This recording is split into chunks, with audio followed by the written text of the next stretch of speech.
Joe Parisi online show.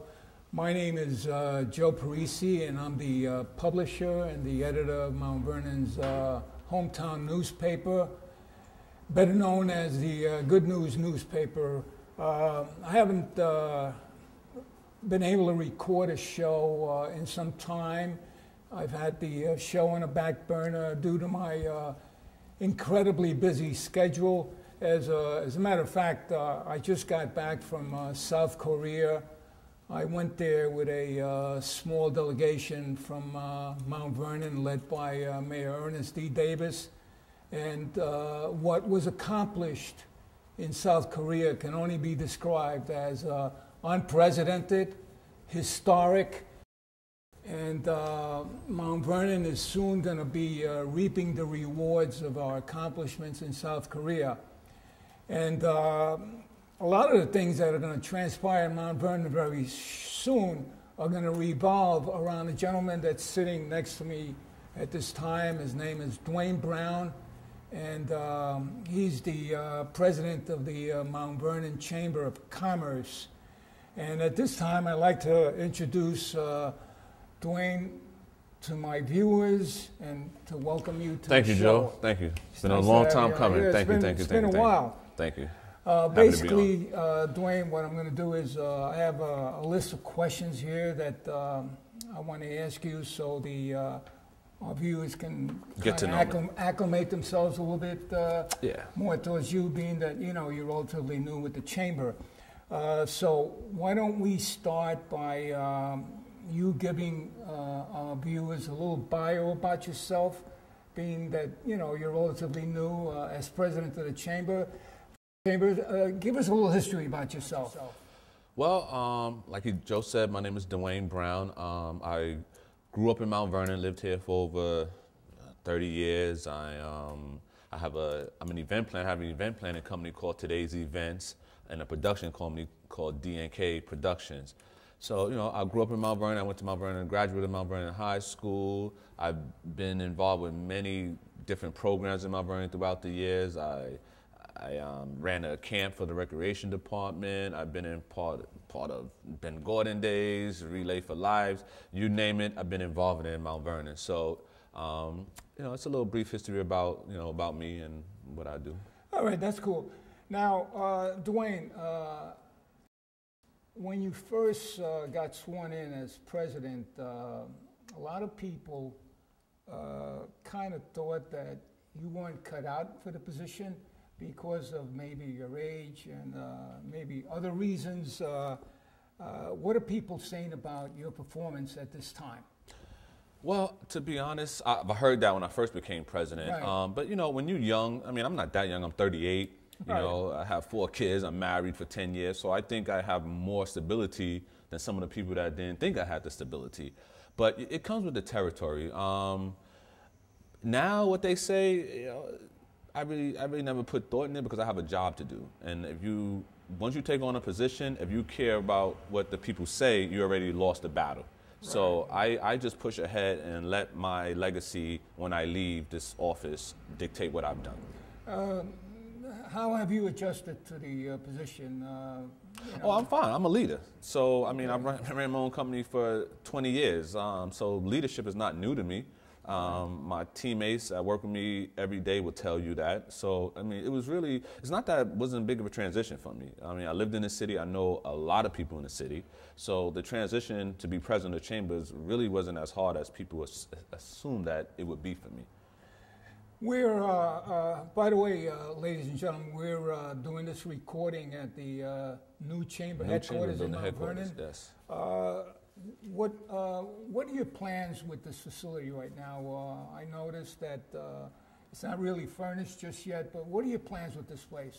Well, my plans is for it to be a place, our plans, the chambers in general, the board members too, is a place where people that have a business in Mount Vernon or coming to Mount Vernon to start a business, we would like to be a destination where you come to get information, get help with the buildings department, any laws in Mount Vernon that you may not know, and we can help you with getting a loan or getting finance. We just want to be, this building to be a place where business people can come, young entrepreneurs can come and help them with their business within Mount Vernon.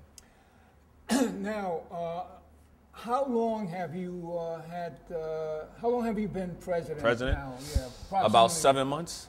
Oh, so it's under a year. It's under a year, and I think I did great under a year. I know I did great under a year. A lot of things I've accomplished in a year already. Now, what kind of shape was the chamber in when you first took over, and what have you accomplished up until now? Good question. Good question. When I took over, it was in good shape. Our former president, Frank Fraley, who was my mentor, and he's still the chairman, he helped me, because I worked with Frank on the chambers for over 5 years. So his whole presidency, I was close to him, and he taught me a lot. So the chamber was in good shape when I got it, and what I plan to do over the next couple of years is just to put it in better shape. Okay.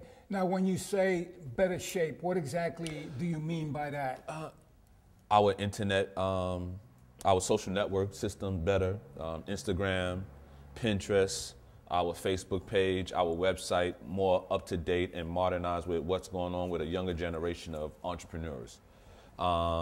Stronger membership, try to, hopefully we can get our membership up more. We have a good one, but hopefully, we can always do better. And getting this building off the ground where it can be used and be a vital piece of the community. Now, in your opinion, what is the chamber's greatest need at this time to help it flourish to a greater height? Money, which consists of membership, better support from City Hall. I think our chambers should work. City Hall should be, because I've done a lot of history. People don't understand about me. When I leave Mount Vernon and go home, and my wife would tell you, I'm on my iPad studying chambers from all over the United States, what works, what doesn't work. And what I see with other chambers, I think the city supports it more. So let me interrupt you a minute. What you're trying to say, if I understand you correctly, is that you're not getting the kind of support from City Hall that you think you should be getting, like other communities? No, I'm not trying to say. I am saying that. I'm saying you are saying that. I'm saying that, and not to knock what's going on at City Hall. What I'm saying is that other cities, with a city chamber that's in a small city like this, certain other cities have funds in their budget to support the chambers. Okay. To help the chambers market, to help the chambers get members. Stay solvent. Stay solvent, Right. So other cities, New Rochelle does that for Right. a fact, it's in their budget. Right. Not necessarily for the president or anybody working in the chamber, but just for the chamber itself to sustain. Now, they did support getting this building, so I don't want to say they haven't done anything. Right. But they could do more. But they can do more. It's like I can do more. They Because can do more. the chamber, in my opinion, plays a major role in any community. It plays a major role in the community. You know what I mean? You're responsible, kind of like to, bringing in new business and helping those businesses stay afloat. Stay afloat. So you play an important role. We play an important role, and I believe if you have a strong chambers, then you can have a stronger community. That the business is going good, then people got jobs, taxes. You have sales tax to collect. So if we have a good business community, we'll have a good community. Exactly. Now, recently, as you well know, I traveled to South Korea, but prior to leaving, there was I'm an old Marine, I'm an old cop, and scuttlebutt was a term that we used to use. There was a lot of scuttlebutt going around about the trip being a waste of time because other prior trips in the past led to nothing. Led to nothing, yeah. You know what I mean? And when you heard that we were traveling to South Korea, what went through your mind? Well, I have a little behind the scenes stage. I know what happened prior to Korea, so I was happy when I saw that you guys was going over there and that it was going to happen. With the program that was going on in Korea and while you guys went over there, I think it's very important to the city. Yeah. Technology is the next wave. Right. And when you have a group that's trying to help and get us going, I think that's very important because, listen, I'm okay. The presidency is not about me, but I have younger kids. There's young kids in the high school. Sometimes we adults somewhat think about today, but you really have to think about tomorrow. You know, Dr. King, Malcolm X, all the great leaders think about tomorrow. They don't so much think about today. And I think, you know, that's just something that as a president, I take very serious. I think about the future businesses. I think, because you know, you're in Mount Vernon today, I only could do but so much for you. Right. But I want to be able to help a person that's 10 years down the line and say, hey, I went to the chambers and I went in that building. Yeah, you want to open doors for I want to open doors for people because so many people in Mount Vernon open doors for me. So I love the city of Mount Vernon. Right. I think it's the greatest place. To you. The city of Mount Vernon has been good to me. I mean, So you doing what you're doing is kind of giving back to the community? In some ways, it's giving back to the community because the community gave to me. You know, my business was supported by a lot of people. So, you know, it's only right for me to be able to help other people grow and get where they got to get. Right. And by the way, I really enjoyed visiting the high school a couple of weeks ago and observing, you know, that program that you have at the high school, the event planning program. I mean, there must have been 15, 20 kids there. Yeah. And they were all happy and you know, attentive. And how's that program coming along? It came along great. I mean, later on, I think a week later, we did the prom and actually worked on their prom. So, you know, they're juniors, underclassmen, but they help with the senior prom. They help the balloons. They help with video. They help with photos. And the pride that they took. I mean, they still call me. Before I came to this interview, they called me and asked me what was going on this weekend. Do I need them for anything? And that's what you got to do. You got to make the youth excited about their future. Right. You know, and that's what you have to do. Well, you're providing a lot of these young kids in Mount Vernon with something that keeps them busy, something that's constructive, something that's productive. Because there's not enough for these kids to do in Mount Vernon. No, it's not enough. Okay? Not enough. And more of what you're doing needs to be done. It needs to be done. In my opinion. No, that's a fact. It needs to be done. Right. The one thing about me, I'm from here, so I'm not going to be phony. You're not going to see me in the paper being phony. You're not going to see me in this article being phony. Right. I am who I am. I've been here for years, so there's no phoniness in me. Right. The truth is the truth. We need more for the youth, and we all got to figure it out together. You know, we got to join as a team. Sometimes in Mount Vernon, you have 20 different people doing the same thing, but if we join together, our forces would be much, much greater. Right. And, you know, that's one of the things that you know, you can come to me for the chamber stuff, and I can help. I'm willing to help. Right. Now, getting back to the trip to Korea, you know, that trip led to what I'm describing as a intertwining partnership between the city of Gwangju, the city of Mount Vernon, Samsung Electronics, and Sentinel Technology Services International, which is a Mount Vernon-based business led by Terrence Horton. Yeah. Now, I think you might have briefly touched on this before, but how do you view this overall journey and what we're planning on doing here? I mean, like I said, I love it. I think some of the things, for instance, better street lights that he's looking to put up. Better street lights means less crime. Better street lights means just a better environment. Property tax, people trying to sell their homes. The area look nice, doesn't look blight. You know, so that's one of the aspects of what Mr. Horton is doing, is making sure that we just have good street lights that's on, and it's going to save money for the city from what I'm understanding, for what he was telling me. Yeah. So that helps with getting, if they're not spending they're spending $1 million less on a light bill. Well, that's $1 million that can go to the chambers. That's $1 million that can go to kids. That's $1 million to go to different programs. Let me touch on some of these things that you're touching on right now. For example, there's going to be a vocational school is already operational, as you well know. Yeah. And South Korea is ready to train Mount Vernonites enroll at the school on how to replace every street light throughout Mount Vernon, okay, with state-of-the-art, like you said, super efficient LED lights. And Samsung Electronics, okay, is already making plans to open up a Northeast distribution center in Mount Vernon with a showroom where LED lights will be showcased. along with an educational learning center for advanced green technologies. Nice. And develop shared commerce between Gwangju, South Korea, and the city of Mount Vernon. Now, everything I just mentioned represents one major thing for Mount Vernon: jobs. Okay. Now, are you excited about all this, Dwayne?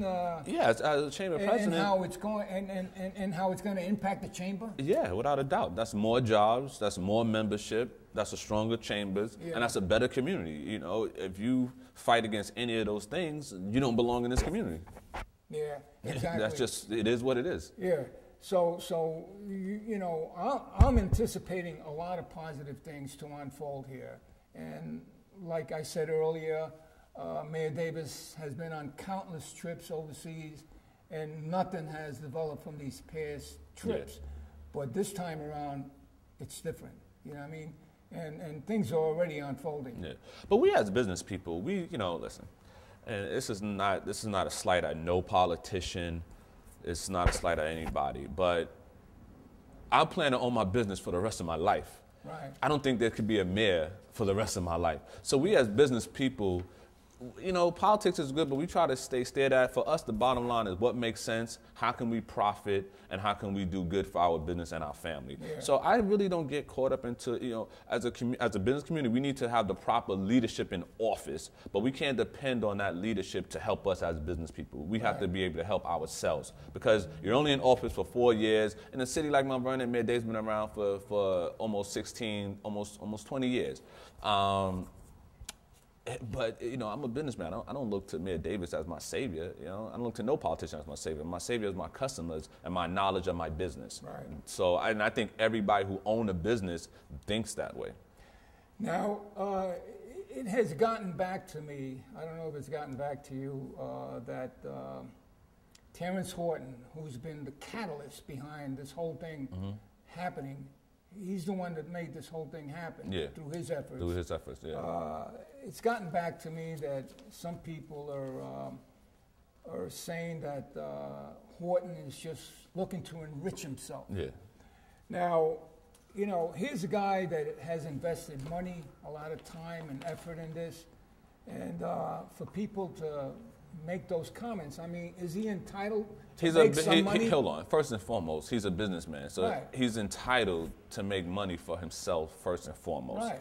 So that's Mount Vernon is a funny town. You know, if you worry about what people say, you'll be banging your head against the wall forever. When I came into office, like you said, they said, what was he doing in office? But I ran a company for 20 years, and I made a lot of money for a lot of people that people just don't know about me. Right. So, like I said, when I walked into Chambers, oh my God, who's doing? And you seen it at the when we had our holiday party. You said to me, I didn't know you could hold a crowd like that. I've been doing weddings for years where I have to entertain 250 people on a weekly basis. So doing that room was a breeze to me. So sometimes people just want to say things, and if you get boggled down with that, then you just, you know, it's an unfair statement. He deserved to make money like I deserve to make money. So if he want to enrich himself, so what? If it's bringing business into the community, that's what Trump do. You know, that's what everyone do. The funny thing is, I don't see anybody else doing anything. Well, that's what happens when somebody step up. That's when all the shots come, all the naysayers come. You know what I mean? You know, but like I said, stepping up into leadership, you have to be strong skinned, because they come for you and they have their critics and they have what they want to say. But you know, I let my legacy and my reputation stand on the line. You know, I'm not a perfect businessman, but I'm a good businessman. You know. Now, how do you view the state of affairs in Mount Vernon these days? Is Mount Vernon kind of turning the corner, you know, and making things happen where, you know, Mount Vernon is going to make some progress economically? I mean, it has the potential to do it. I mean, has the potential. I think I'm 38. I think my generation has to step up more. As long as we can blame Mayor Davis, we can blame this one, but if you're in a certain age group and haven't stepped up, haven't run for school board, haven't run for city council, haven't voiced your opinion out there, then you can't get mad at an older generation that's not doing enough for you. And I think that's one of the problems in Mount Vernon. It's not enough of us in my age group that stepped up and say, and be honest with you, it's not an easy thing because, when you got people always knocking you down, as soon as you step up, you tend to say, man, forget this. I just go and deal with my family and make my own money. So it's a two-sided coin to the situation. But bottom line is, I think my group has to step up for us to see that transition. Do I think Mayor Davis can bring us in that transition? No. Do I think any current politician can bring us in that transition? No. Not because they can't do it. It's just because it's a different era. You know what I'm saying? It's just a different era. Well, what I'm seeing, I live in the town of Pelham, but Mount Vernon is my adopted home. Yeah. I'm here 7 days a week. I only sleep in Pelham, I always say. You know what I'm saying? I love the city. Yeah. And when I live in Rockland. I cross a bridge every day to come down here. Yeah. And when I started working in Mount Vernon, roughly 10 years ago, Mount Vernon wasn't divided the way it's divided today. There was more of a family atmosphere, and today, the average, Mount Vernonites are not on the same page with each other anymore. Well, I grew up here for so long, I've never felt that divide. I get along with everybody, young, old, black, white, Italian, Jamaican, whatever you are, I get along with you. That's my personality, and I'm from here, so I'm not gonna let no one separate it. But I think it's only separated in the political world. It's not separated in the people. Like, right. People from the south side are not mad at people on the north side. It's only in the political world where it seems separated because you vote for this one, I like this one. But you take that out, Mount Vernon is united 100% to me. All right, listen, we have to start winding down because our viewers are going to start getting bored out there. Not too bored, We're dropping facts, not too bored. Now, what do you tell those viewers out there that might have an interest in becoming members of the Chamber of Commerce? How do they go about doing that? Well, first, I'd like to thank your viewers for tuning in. I think you have a great paper and a great show, and we're going to do a lot more shows.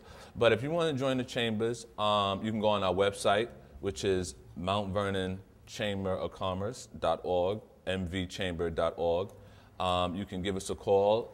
The number is 845-659-0283. But once I tell people about joining chambers, with stronger membership, I have a better voice through the city. Right. If I have over 100 members and you have a problem in front of your street corner and you need me to say something, to advocate for you, if I'm going in and speaking on the behalf of 200, 300 people, it resonates more than me just speaking by myself. So the number one thing I tell people is join the chambers just so you can help grow our membership to give us a stronger voice. And then the benefits will kick in, like being on your side when you have a problem, or membership with discounts at stores. Because if I can go to a store and say, I have 100 members, give them discounts, it sounds better than only 5 members. So the membership and the benefits kick in when the membership go up. So if you're from Mount Vernon, have a business in Mount Vernon, please join the chambers because it's being a part of something great. Sometimes you got to be a part of something and don't worry about the benefits. Just be a part of it and the benefits will come. So that's the first thing I would tell people is just join it because it's a movement. Join it because we need stronger businesses. We need more businesses. And I believe every company, and my goal, whether it's far-fetched, but I believe every business that has an address in Mount Vernon should be a chamber member. And I look forward to engaging as many as possible. All right, listen, I want to thank you for being on my show. No, thank you. I want to thank our viewers for tuning in, and be on the lookout. We don't know who our next guest is going to be, but I have an idea, but just keep track of what's going on by reading the Inquirer newspaper every month and by tuning into our website at mvinquirer.com. Thank you and goodbye. And join the chambers. Thank you.